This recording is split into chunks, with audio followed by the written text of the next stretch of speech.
Lesson 11.3, the laws of reflection and refraction. The law of reflection is very simple. The incoming angle equals the outgoing angle. It's called the angle of reflection equals the angle of incidence. And these are measured to the normal to the mirror. Again, the normal, just like any other normal, is perpendicular to the surface. So we measure the angle to the normal and it bounces off at the same angle. Specular reflection is when parallel light rays are reflected parallelly, so it's off a very smooth mirror. Diffuse reflection is when the parallel rays are scattered by irregularities in the surface, which is most surfaces. So you can see the first one over here. This is specular. You get a nice parallel bounce back, it's a nice mirror.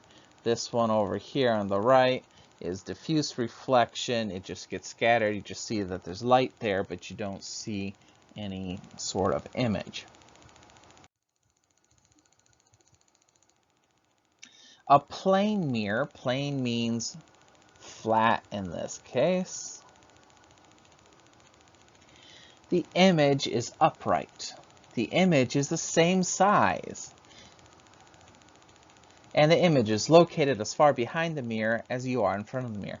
So we see in our picture, here is the mirror. And the light comes from the object, hits the mirror, and bounces to your eye. Your eye, though, interprets the light rays as being straight. So your eye will think of it being straight, and the object your eye thinks is actually back here. We call that the image. Our image distance and our object distance are the same.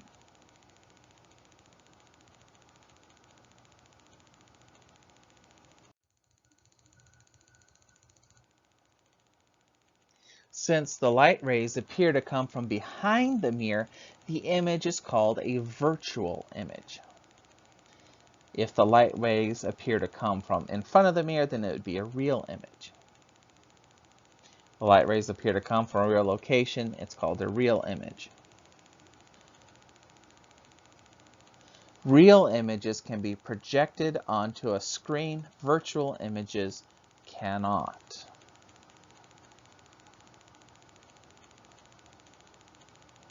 It's also called virtual because behind the mirror doesn't really exist. You can't go into the mirror. Plane mirrors only produce virtual images. How long must a plane mirror be to see your whole reflection? Well, from looking at this, at this point on the mirror, we can see her feet. And up here, we can see the top of her head. So this distance is half the distance. So we would have to have a mirror that goes halfway between your eyes and the floor. So that's here at point B. To halfway between your eyes and the top of your head. It's up here at point P. So you just need to have a mirror that's halfway down to whatever you want to see.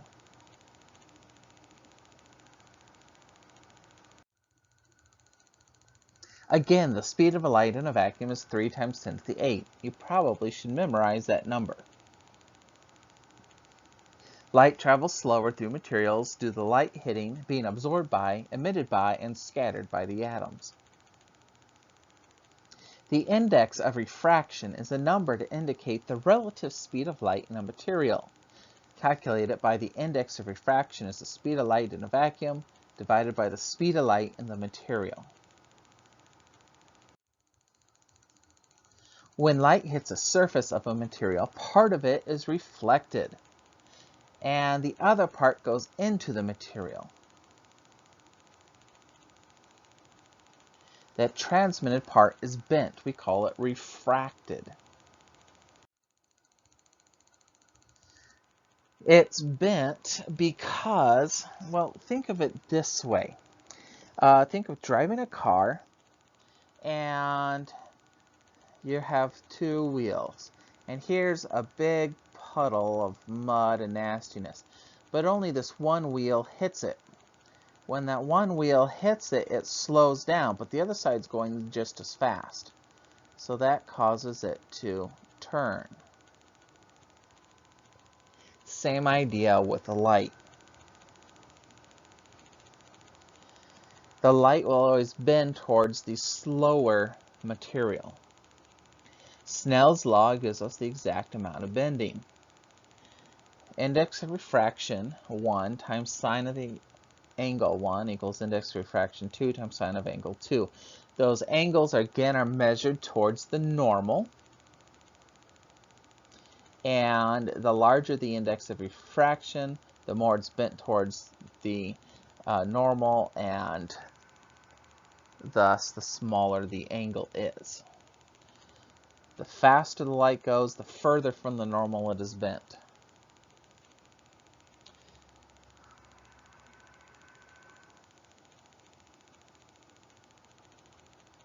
And again, the normal is always perpendicular to the surface.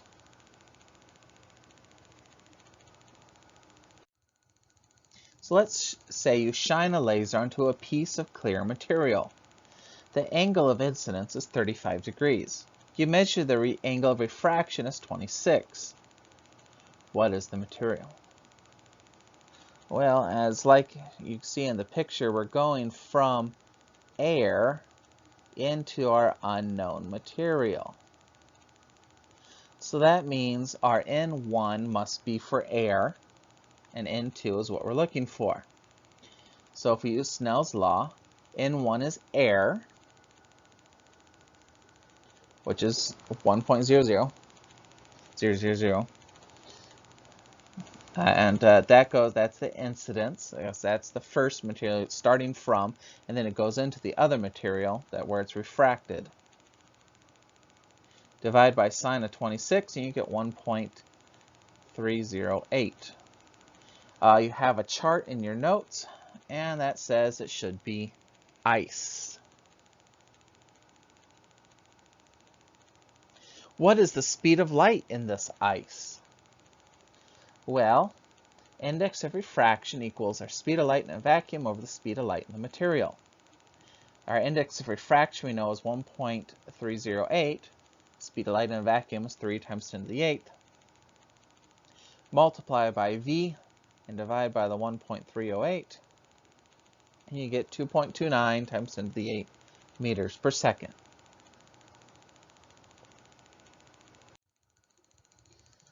Let your answers reflect truth. Should always reflect truth. Have a good day.